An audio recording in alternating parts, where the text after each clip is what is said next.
다들 즐기는 팝콘 있지 않습니까? 버터 냄새 가득하고 바삭거리는 식감도 있는 간식거리. 전 거의 수년간 팝콘의 존재 자체를 잊고 있다가 최근 땡겨서 먹어보고 완전 빠져가지고 매일 먹는 수준이 돼버렸습니다. 그런 김에 팝콘이 뭔가 일반 옥수수랑 뭐가 다른가 알아보도록 하겠습니다.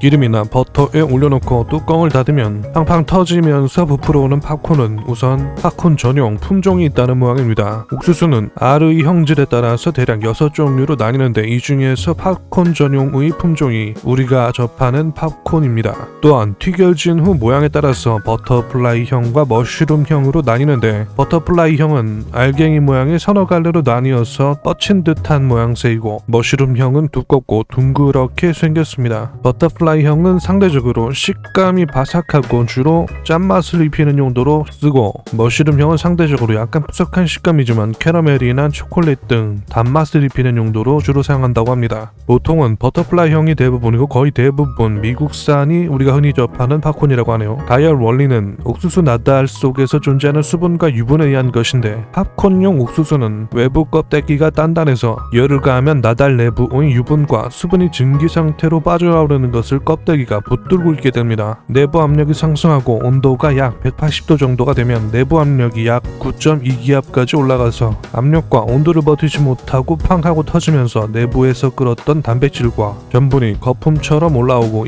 이게 순식간에 굳으면서 우리가 아는 팝콘이 완성되는 것입니다. 이렇게 만들어진 팝콘은 당연히 내부 수분이 없으므로 보통은 팝콘과 음료가 항상 따라붙게 됩니다. 그럼 언제부터 인류는 팝콘을 먹었는가? 사실 옥수수 자체는 정말 긴 역사를 갖고 있는 음식인데 그중 팝콘의 존재도 인류는 수천 년간 알고 있었을 것이라고 추정된다고 합니다. 페루에서 발견된 화석은 기원전 4700년경의 것도 있었다고 합니다. 옥수수는 보통 품종 개량 이전까지 껍질은 더 두껍고 단단하고 질겼기 때문에 보통은 알곡으로 먹거나 가루를 내기 불편했습니다. 그러니 그냥 열만 가열하면 알아서 하얀 속살과 유분이 팽창하고 딱딱한 껍질을 스스로 얇게 부숴주는 팝콘은 뭔가 현대적으로 보이지만 가장 단순하고 오래된 먹거리 형식 중 하나였던 것입니다. 적은 수고로 최대한의 가공이 가능했기 때문입니다. 원래는 북아메리카 원주민들의 음식이었지만 16, 17세기경 유럽 청교도인들이 신대륙이라고 넘어와서는 농사도 못지고 빌빌거리게 되자 현지 원주민들이 농사기술과 함께 팝콘을 소개했었다고 합니다. 이후 유럽인들이 미국에 이주하면서 옥수수 농사의 성공,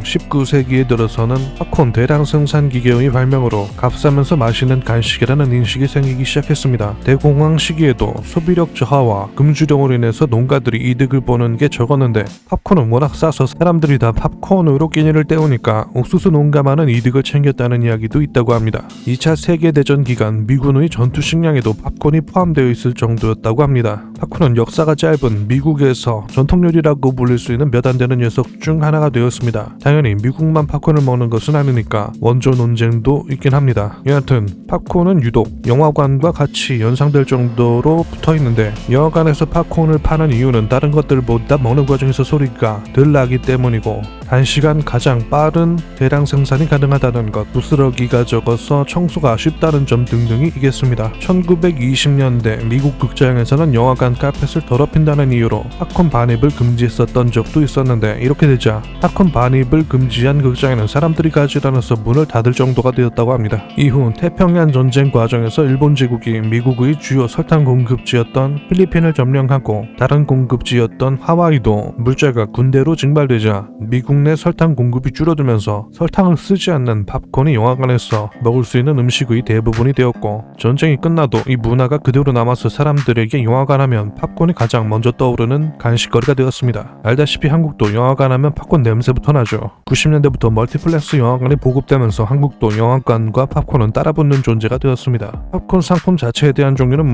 아시다시피 각종 향을 입힌 시즈닝, 카라멜 끝이 없는데 하여간 자극적이면 무조건 비례하는 칼로리라고 보시면 될 것 같습니다. 여튼 그렇습니다. 최근 팝콘에 빠져서 술안주로도 먹고 아침으로도 먹고 하다 보니까 한번 뭔가 알아보게 되었습니다. 아무짝에도 쓸모없는 지식이 늘었으니 게이득 아닙니까? 바로 마무리하겠습니다.